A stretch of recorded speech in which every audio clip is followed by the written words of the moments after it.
오늘 우리에게 주시는 하나님 말씀은 사무엘상 30장 1절부터 10절까지 말씀입니다. 구약성경 459면 사무엘상 30장 1절부터 10절까지 말씀입니다. 이 계시의 말씀을 제가 받들어 읽어드릴 때 살아계신 주님의 음성을 들으실 수 있기를 바랍니다. 다윗과 그의 사람들이 사흘 만에 시글락에 이른 때에 아말렉 사람들이 이미 네겝과 시글락을 침노하였는데 그들이 시글락을 쳐서 불사르고 거기에 있는 젊거나 늙은 여인들은 한 사람도 죽이지 아니하고 다 사로잡아 끌고 자기 길을 갔더라. 다윗과 그의 사람들이 성읍에 이르러 본즉 성읍이 불탔고 자기들의 아내와 자녀들이 사로잡혔는지람. 다윗과 그와 함께한 백성이 울 기력이 없도록 소리를 높여 울었더라. 다윗의 두 아내 이스라엘 여인 아히노암과 갈멜 사람 나발의 아내였던 아비가일도 사로잡혔더라. 백성들이 자녀들 때문에 마음이 슬퍼서 다윗을 돌로 치자 하니 다윗이 크게 다급하였으나 그의 하나님 여호와를 힘입고 용기를 얻었더라. 다윗이 아히멜렉의 아들 제사장 아비아달에게 이르되 원하건대 에봇을 내게로 가져오라. 아비아달이 에봇을 다윗에게로 가져가매 다윗이 여호와께 묻자와 이르되 내가 이 군대를 추격하면 따라잡겠나이까 하니 여호와께서 그에게 대답하시되 그를 쫓아가라. 네가 반드시 따라잡고 도로 찾으리라. 이에 다윗과 또 그와 함께한 600명이 가서 부솔 시내에 이르러 뒤떨어진 자를 거기 머물게 했으니 곧 피곤하여 부솔 시내를 건너지 못하는 200명을 머물게 했고 다윗은 400명을 거느리고 쫓아가니라. 아멘. 제가 생각할 때에는 전혀 야구를 할 것 같지도 않을 뿐만 아니라 야구를 볼 것 같지도 않은 이제 그런 분이 한 분 계셨습니다. 영성 신학자이시고 목회자들의 목회자라고 보통 알려진 유진 피터슨 목사님입니다. 아마 들어보신 분들이 계시리라고 생각을 하는데 개인적으로는 이분 책을 참 좋아합니다. 목사님께서 쓰신 책들을 읽어 나가다 보면 진짜 늘 돌아보고 영성을 회복하는 데 도움이 많이 되는데 이분이 쓰신 책 가운데 주와 함께 달려가리다라고 하는 제목의 책을 읽다 보니까 제가 생각했던 상상이 깨지는 걸 경험하게 되었습니다. 이분이 이 책 속에서 끝자락에 이런 말씀을 하시더라고요. 가끔씩 믿음으로 사는 것에 실증이 날 때면 남서쪽으로 40km 정도 떨어진 볼티모어의 메모리얼 경기장으로 가서 오리올즈 팀의 야구를 관람한다는 거예요. 그러면 한 두어 시간 동안 정확하게 측정된 선과 정교한 기하학적 패턴으로 꾸며진 세계 속에 몸을 담게 된다는 것입니다. 그러면서 그분이 이렇게 말씀하시더라고요. 경기장 안에서 일어나는 모든 동작은 하나같이 품이 있고 균형 잡혀 있다. 엉성한 행위는 용납되지 않는다. 굉장한 기술로 복합적인 신체적 묘기가 발휘된다. 실수는 즉시 간파되고 그 결과도 금방 드러난다. 규칙 위반도 바로 처벌된다. 제멋대로 하는 행동은 사라지고 없다. 규칙에 따라 경기하지 않으려는 자는 쫓겨난다. 많은 부분이 공감이 됩니다. 야구는 규칙의 경기라는 이야기 많이 합니다. 투수가 좋은 공을 3번 던져줄 때까지 치지 않으면 그야말로 쫓겨나는 거예요. 이걸 이제 아웃이라고 보통 표현을 합니다만은 좋은 공을 3번이나 던져줬는데 그 기회를 무시해버리면 아웃됩니다. 또 반대로 투수의 입장에선 제대로 던져줘야 됩니다. 공을 계속 잘못 던지게 되면 볼이 쌓이게 되면 타자는 걸어 나가면서 이제 투수는 점수를 허락하는 일이 있습니다. 그렇다고 해서 그걸 계속 반복하게 되면 결국 투수도 그 자리에서 나올 수밖에 없습니다. 아웃되는 거죠. 이런 상벌이 명확하다는 거예요. 탁월한 실력은 그 자리에서 박수갈채를 받는다. 경기가 끝나면 누가 이기고 누가 졌는지 모두 안다. 그것은 불확실성이 사라진 세계, 만사가 명명백백한 그런 세계다. 나중에는 그 경험이 소수점 이하 세 자릿수까지 전혀 모호함이 없는 정확한 숫자로 요약된다. 아마도 야구에서 이 타자들의 타율이나 또 투수들의 이제 방어율이 소수점 이하까지 표현되는 걸 통해서 야구라는 것이 굉장히 정확한 점을 강조하고 있습니다. 그런데 경기가 끝나고 돌아가는 세계, 이제 일상이 되겠죠. 이 일상에서는 경기장에서 볼 수 있었던 요소들을 볼 수는 있다는 겁니다. 모두 가지고 있다는 거예요. 예를 들면 이제 우아함과 엉성함, 은혜와 규칙의 위반, 승리와 패배, 보상과 처벌, 게으름과 탁월함 등을 말합니다. 그런데 이 세상에 이런 것들이 있기는 하지만 야구 경기와 중요한 차이점이 한 가지 있는데, 그것은 이런 것들이 경기에서처럼 뚜렷하게 구별되는 것이 아니라 어쩔 수 없이 뒤죽박죽 섞여 있는 세계라는 것입니다. 이 말씀에 제가 공감을 합니다. 제가 인생이 야구라면이라고 하는 주제를 가지고 말씀을 나눴는데, 1차적으로는 인생이 야구와 비슷하다라고 하는 것을 전제했습니다. 그러나 모든 것이 다 일치하지는 않아요. 사실 야구에서 보면 선수들은 균일하게 평균적으로는 3번 정도의 기회를 맞이합니다. 좀 잘 되는 날은 뭐 4번, 5번도 될 수 있는데, 어쨌든 특별한 일이 없는 한 한 타자는 이제 3번 정도는 타석에 설 수 있는 기회를 가지게 돼요. 그런데 우리의 인생은 그렇지 않습니다. 정확하게 3번의 기회가 뚜렷하게 지나가는 것이 아닙니다. 어떤 사람에게는 여러 번 오는 것처럼 여겨지지만, 어떤 사람에게는 한 번, 아니면 그 한 번조차도 정말 언제 지나가는지 알 수도 없을 만큼 빠른 속도로 기회가 지나가기도 하고 또 없는 것처럼 보이기도 합니다. 그리고 훈련을 잘 해서 열심히 준비한 사람이 홈런을 치는 게 맞는 것 같은데, 어떤 인생을 보면 별로 열심히 하는 것 같지도 않은데 홈런 치는 인생 같은 걸 사는 것처럼 보이고, 또 한편으로는 아무리 열심히 연습하고 준비해도 마냥 후보 선수 같이 앉아 있는 것처럼 보일 때도 있습니다. 어쩌면 그래서 이제 우리가 이 인생을 복잡하다 혹은 어렵다 이렇게 표현한다고 생각을 합니다. 자, 이 복잡하고 어려운 우리의 인생이 9회 말 투아웃이 되었다면 어떻게 할 것이냐 하는 것인데요. 이 9회 말 투아웃의 상황은 잘 아시리라고 생각을 합니다. 많이 들어보셨을 텐데, 야구는 9회 말 투아웃부터다라고 보통 이야기합니다. 사실 야구는 1회 말 1회 초 노아웃에서부터 시작이 돼서 9회 말 투아웃 되면 시작되는 게 아니라 이제 거의 끝나가는 상황인데, 이런 표현이 나왔어요. 9회 말 투아웃부터다. 이렇게 말하는 데는 이유가 있죠. 그건 대개 이제 상황이 이쯤 되면 한 팀은 이기고 한 팀은 지는 상황입니다. 그런데 그 상황에서 아웃 카운트 하나만 되면 이제 경기가 끝나지만, 그러나 끝날 때 끝나더라도 한번 이 마지막 기회를 이제 잘 살려보자고, 물론 이긴 팀에게 있어서도 끝까지 잘해보자라고 하는 격려가 될 수도 있겠지만, 그보다는 이제 지는 입장에 있는 팀을 위하여서 지더라도 끝까지 해서 역전을 시켜봐야 되지 않겠느냐라고 하는 이 응원을 위해서 나온 표현이라고 생각을 합니다. 그러다 보니까 이제 너무 유명해서 평범해진 말, 우리에게 익숙해진 말, 저는 이번에 알았는데 이 말도 야구 선수의 입에서 나왔다고 그러더라고요. 끝날 때까지 끝난 것은 아니다.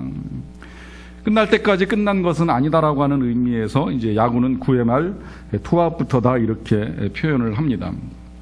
자주는 아니에요. 실상 매번 그렇게 9회 말 투아웃에 뭔가 큰 이변이 일어나진 않습니다. 그런데 어쩌다 한 번씩 그런 이변을 이제 경험할 때가 있습니다. 그런 경기를 보다 보면 다 이겼다가 갑자기 역전돼서 이제 지게 되는 팀은 굉장히 허탈하고 힘들어합니다. 그런데 반대로 이긴 팀은 이제 지다가 갑자기 마지막 정말 9회 말에 가서 경기를 이기고 끝내는 팀 같은 경우에는 응원단과 함께 신이 나서 이제 노래를 부르고 춤을 추고 또 축하합니다. 그리고 함께 큰 기쁨을 이제 나누는 일이 있습니다. 이제 그런 의미에서 이 9회 말 투아웃이라고 하는 것이 굉장히 중요한데요. 그런 야구에서 일어나는 9회 말 투아웃이 우리의 인생에도 찾아 들어온다라고 하면, 그러면 우리는 어떻게 해야 되는가라고 하는 이제 질문을 가지고 생각을 해보는 겁니다. 9회 말 투아웃, 이 제목을 정해놓고 제일 먼저 제가 생각한 것은 이 상황이 어떤 상황인가라고 하는 생각을 해봤습니다.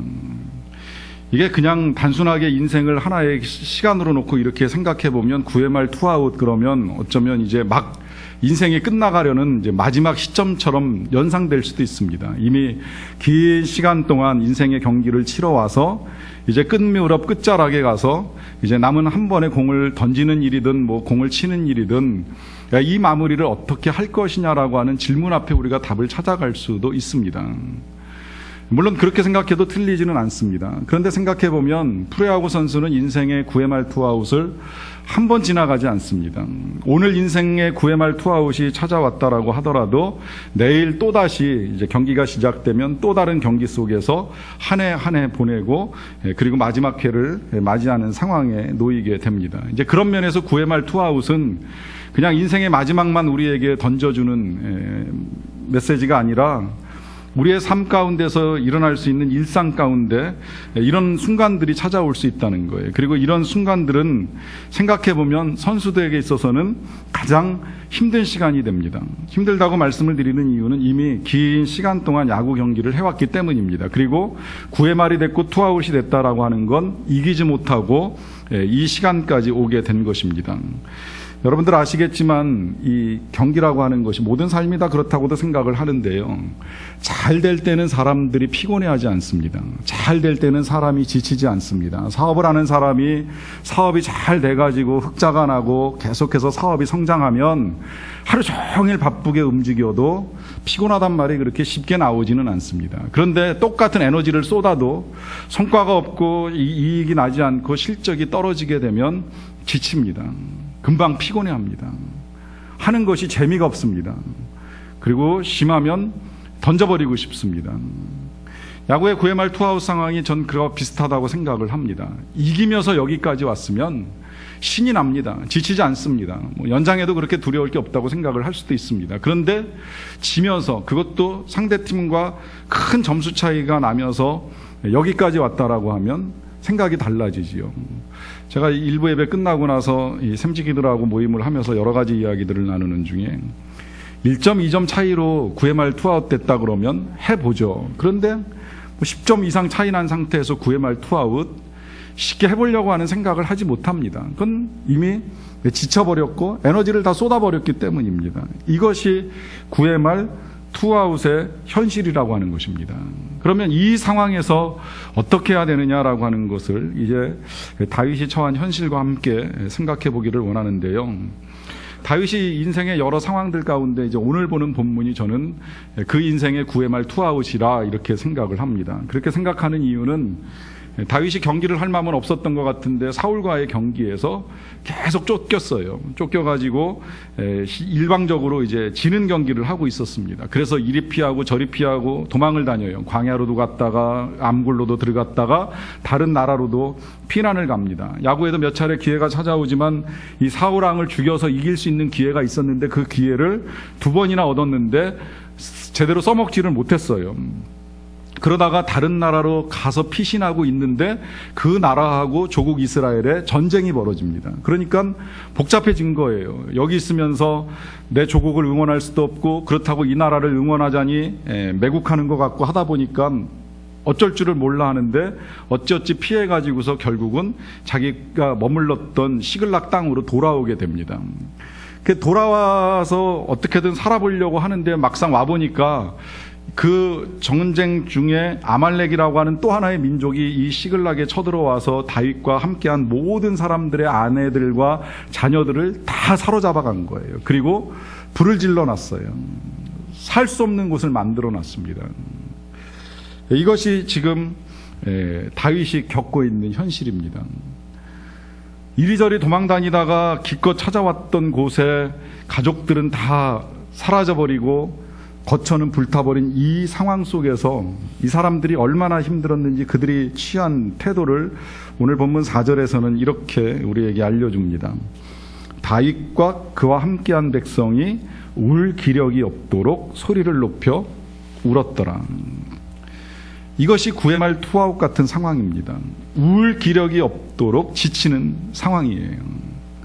그런데 이런 상황이 될 때 그 상황 자체보다 사람을 더 힘들게 하는 요인이 한 가지가 있습니다. 그것은 이런 상황 속에서 응원을 해주는 사람이 없다는 거예요.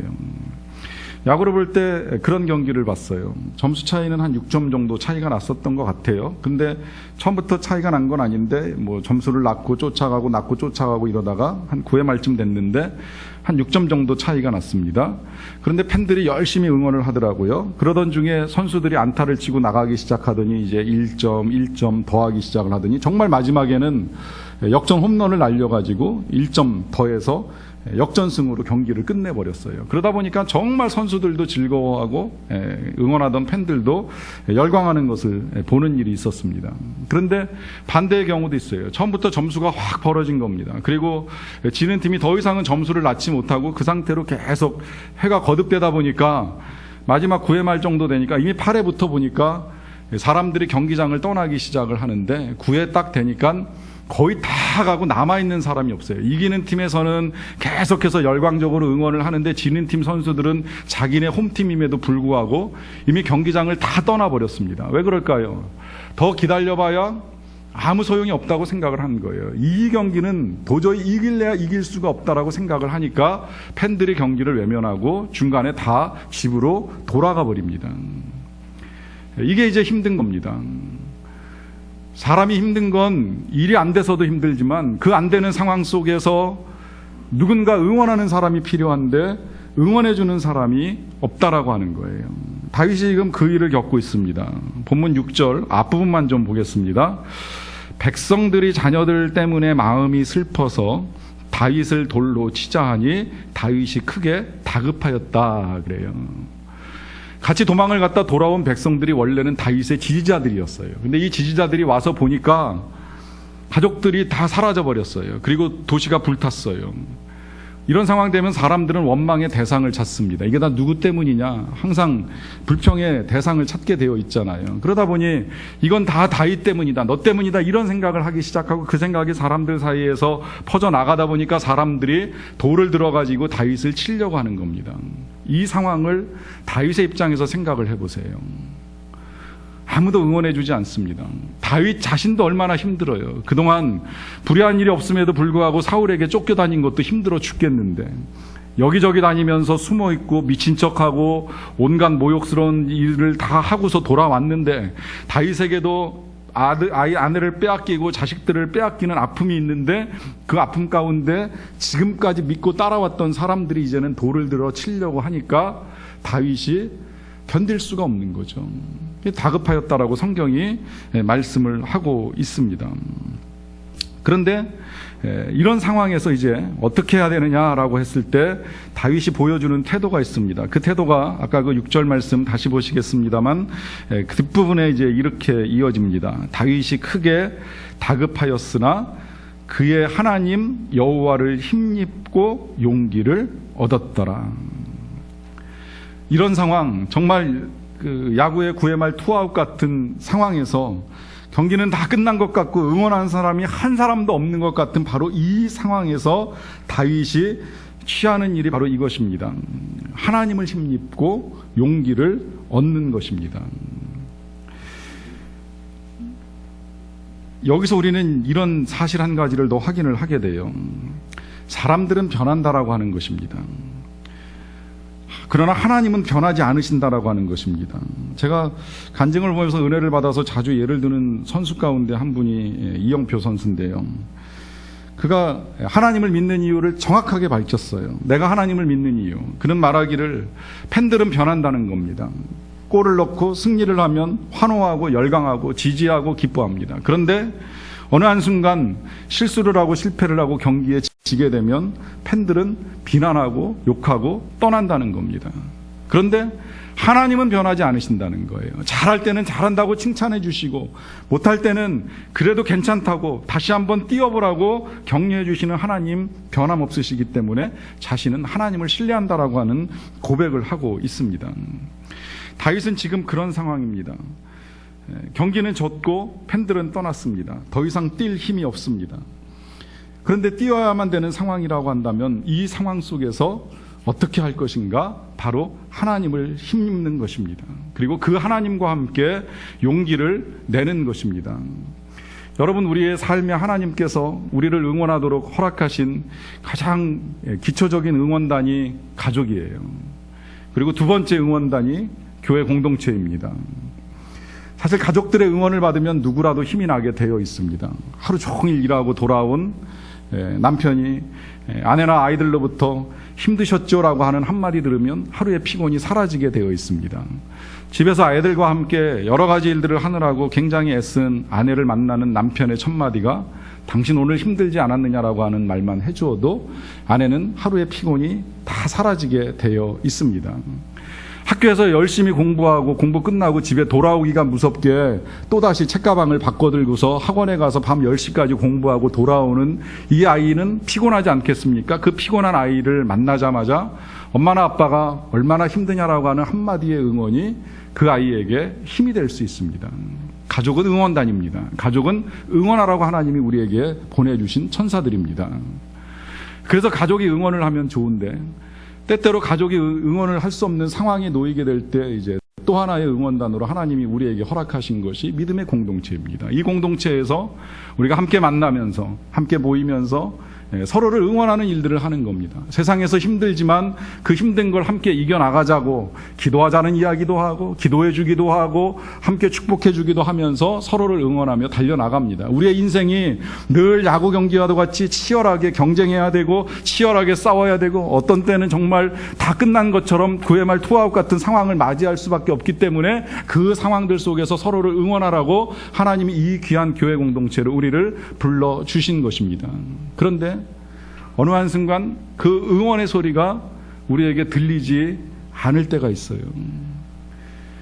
들리면 좋겠는데 들리지 않을 때가 있습니다. 가족의 응원 소리가 들리지 아니하고 믿음의 형제 자매들의 응원 소리가 들리지 아니할 때가 있습니다. 여러분 그렇다고 할지라도 우리가 이 9회 말 투아웃의 경기를 포기해야 되지 아니해야 되는 이유가 있다면 하나님께서 우리를 응원하시기 때문입니다. 그 하나님을 힘입고 용기를 내는 것이 이 상황에서 우리가 취하여야 될 태도라고 하는 것입니다. 자, 그렇다면 어떻게 하나님을 힘입고 용기를 내는 일이 가능할까? 이어지는 다윗의 행동을 보시면요.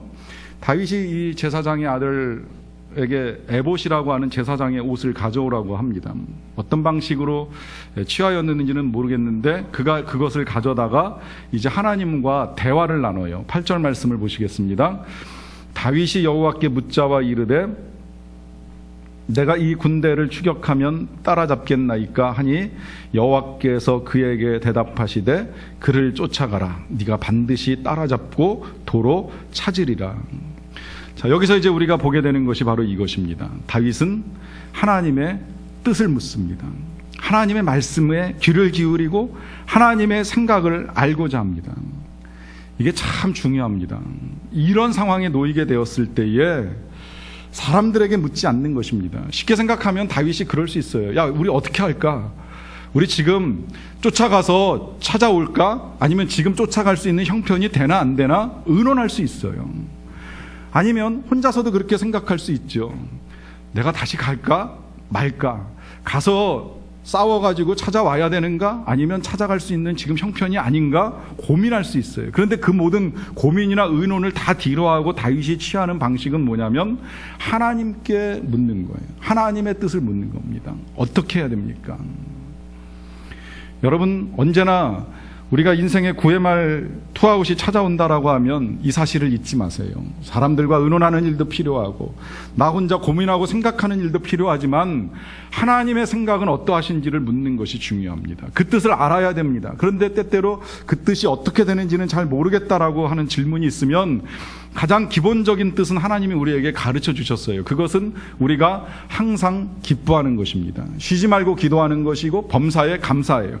일단 현재의 상황 자체를 감사하고 기뻐하면서 그 다음에 기도하는 거예요. 기도 가운데 질문하는 겁니다. 어떻게 해야 됩니까? 그러면 하나님이 분명하게 우리에게 들려주십니다. 우리가 그 일에 익숙하게 훈련을 해왔다라고 한다면 직접적으로 말씀해 주실 것이고 만약에 부족하다라고 하더라도 하나님이 설교자를 통하여서든 아니면 우리가 읽어나가는 성경을 통하여서든 분명히 하나님이 우리의 귀에 들려주시는 하나님의 계획들이 있습니다. 그걸 묻는 일이 필요하고 듣는 일이 필요합니다.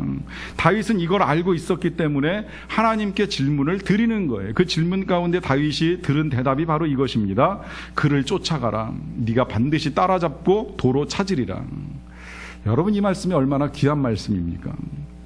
하나님이 말씀하시는 건 그냥 말씀하시는 명령이 아니라 항상 약속이 동반됩니다. 그를 쫓아가라는 명령처럼 들리지만 그 뒤에는 분명히 약속하시잖아요. 네가 반드시 따라잡고 도로 찾으리라. 이 약속이 사람들이 격려하는 응원과는 비교할 수가 없어요. 사람들이야 그저 다시 한번 해봐, 이기겠지, 이 정도 선에서 머물지 모르겠지만 하나님은 분명하게 선포를 해주신 거예요. 네가 반드시 따라잡고 도로 찾을 것이다. 이 한마디 말씀 때문에 다윗이 힘을 내는 겁니다. 왜냐하면 그 신실하신 우리 하나님의 약속은 절대 깨지거나 변하지 않는다는 믿음을 가지고 있었기 때문입니다. 그래서 우리가 하나님의 말씀을 들어야 되는 거예요. 그리고 용기를 내는 거예요. 여기서 용기를 낸다라고 하는 건 가는 것입니다. 가서 맞서 싸우는 것입니다. 근데 사실 생각해 보면 지금 다윗이 가는 이곳 쉽지 않아요. 이미 적들이 쳐들어와 가지고 온갖 악하고 강한 일들 다 저지르고 떠나간 사람들이 있는 곳이에요.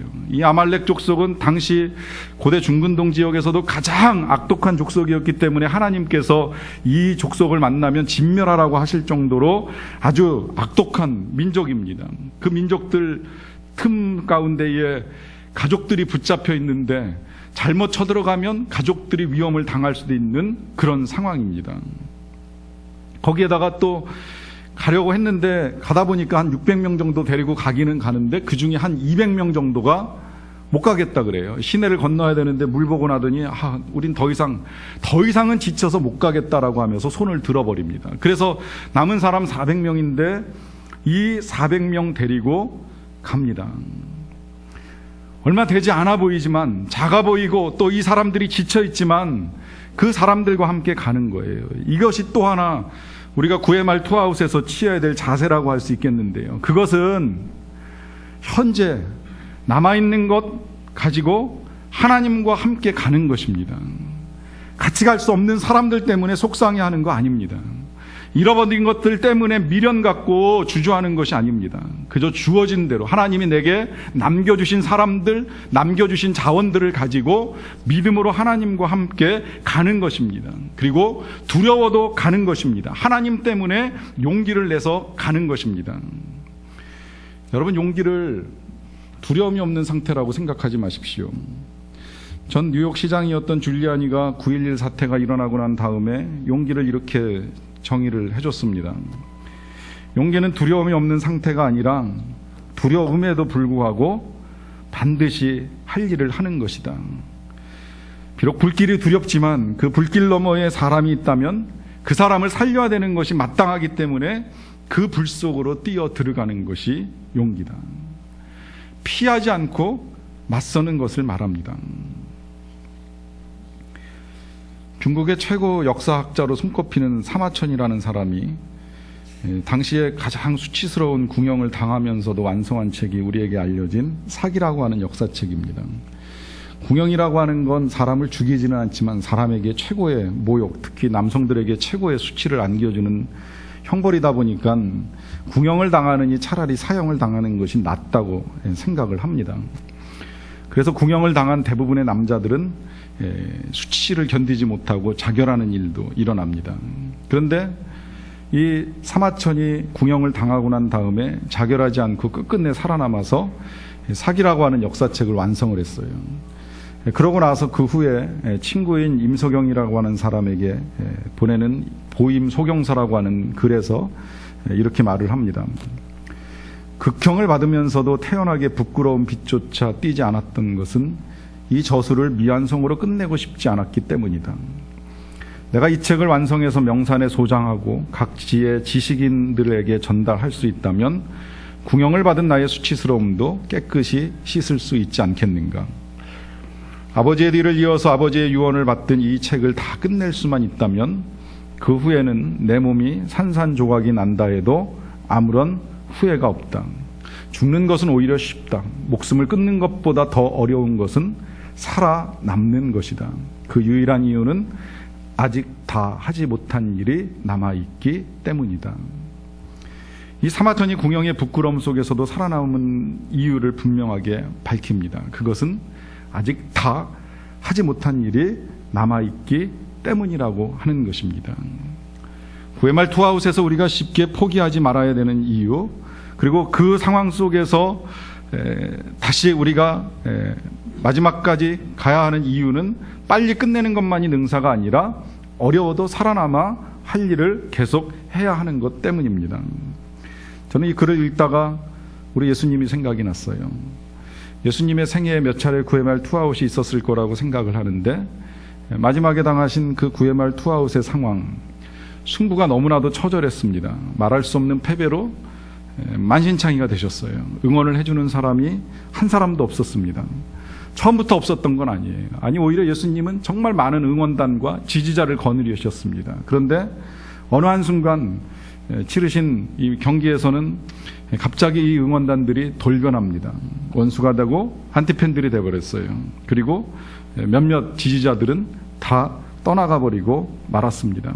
경기가 워낙 일방적으로 진행이 되다 보니까 기적이 일어나지 아니하는 한 절대 이 경기가 뒤집힐 여지가 없다고 계산을 한 거죠. 여기에 더하여서 우리 예수님에게도 궁형 같은 수치스러운 일이 일어납니다. 완전히 발가벗기워져서 나무 위에 매달려서 그 수치스러운 모습을 있는 그대로 많은 사람들에게 보여주셔야만 합니다. 정말 차라리 궁형보다 사형이 낫지 않겠는가? 그렇게 살아있느니 차라리 죽는 것이 더 낫지 않겠는가 할 법도 한데요. 그런데 우리 예수님 절대로 스스로 목숨을 끊으시거나 또 초조해하시거나 포기하지 아니하십니다. 그리고 이 상황을 그냥 다 수용을 하십니다. 왜 그러실까요? 그것은 우리 하나님의 야구가 절대 그렇게 끝나는 것이 아니라고 하는 것을 알고 계셨기 때문입니다. 사람들은 몰랐어요. 사람들은 생각 못했습니다. 우리 예수님은 그렇게 경기를 끝내시는 걸로 알았습니다. 그냥 저렇게 창피하게 수많은 점수 차이를 내고 궁형 같은 수치를 당하시면서 이 경기는 그렇게 끝나는 거나 이렇게 생각을 했습니다. 제자들도 그렇게 생각을 했습니다. 수없이 많이 예수님께로부터 경기가 그렇게 끝나지 아니할 것이라고 하는 예고를 들었지만 그 예고는 다 잊어버리고 나서는 경기는 그렇게 끝날 것이라고 생각을 하면서 응원을 포기합니다. 그리고 떠나갑니다. 도망을 갑니다. 그런데 예수님은 절대 그렇게 생각하지 않았습니다. 죽음이 끝이 아니라는 걸 알고 계셨습니다. 그 이후에 부활이라고 하는 놀라운 역전, 그 역전에 홈런이 있다라고 하는 걸 주님은 알고 계셨습니다. 이 홈런 때문에 모든 것이 달라진다는 걸 우리 주님이 알고 계셨습니다. 지금 십자가 위에서는 패배의 쓴 잔을 마시는 것처럼 보이지만 잠시 후면 부활의 영광으로 승리의 기쁨을 누리게 될 것을 아셨습니다. 그리고 승리하셨습니다. 사망 권세를 이기시고 승리하셨습니다. 그리고 그 승리하신 영광스러운 모습을 가지고 제자들 앞에 나타나신 것입니다. 뒤늦게 제자들이 이 사실을 알게 된 거예요. 아, 주님이 패배하신 것이 아니구나. 승리하셨구나. 주님이 끝나신 것이 아니었구나. 그 뒤에 이어지는 경기가 있었구나라고 하는 사실을 제자들이 뒤늦게 경험하게 되는 겁니다. 이 경험을 하고 나서야 제자들이 이제 사망이 끝이 아니라는 사실을 알면서 선포하지 않습니까? 사망아 너의 쏘는 것이 어디 있느냐? 사망아 너의 이기는 것이 아니 어디 있느냐라고 하면서 우리 주님의 부활을 믿고 또 부활을 증거합니다. 증거하는 과정 중에 그들에게도 죽음이 임합니다. 죽음의 두려움이 임합니다. 죽일 것 같은 위협들이 다가옵니다. 그러나 그 죽일 것 같은 위협 속에서도 두려워하지 않고 맞설 수 있는 제자들의 용기는 어디서 나오는 것일까요? 바로 부활하신 예수 그리스도와 함께 나오는 것입니다. 이 모든 것들을 알고 계시기에 우리 예수님 포기하지 않고 궁형의 수치를 당하시면서 갈 길을 가시는 것입니다. 사랑하는 성도 여러분, 저와 여러분들은 그 예수 그리스도를 믿는 믿음을 가지고 이 자리에 모여서 예배를 드리는 것입니다. 그렇다면 우리는 어떻게 해야 될까요? 우리의 인생에 구회말 투아웃이 찾아오면 어떻게 할까요? 그것은 역시 우리도 주님과 같이 부활을 믿는 믿음을 가지고 이 인생의 구회말 투아웃을 맞이하는 겁니다. 결과는 하나님께 맡기고 하나님과 함께 용기를 내는 것, 그래서 주님이 이루신 그 영광의 결과들을 저와 여러분들도 함께 경험할 수 있게 되시기를 간절히 축원합니다.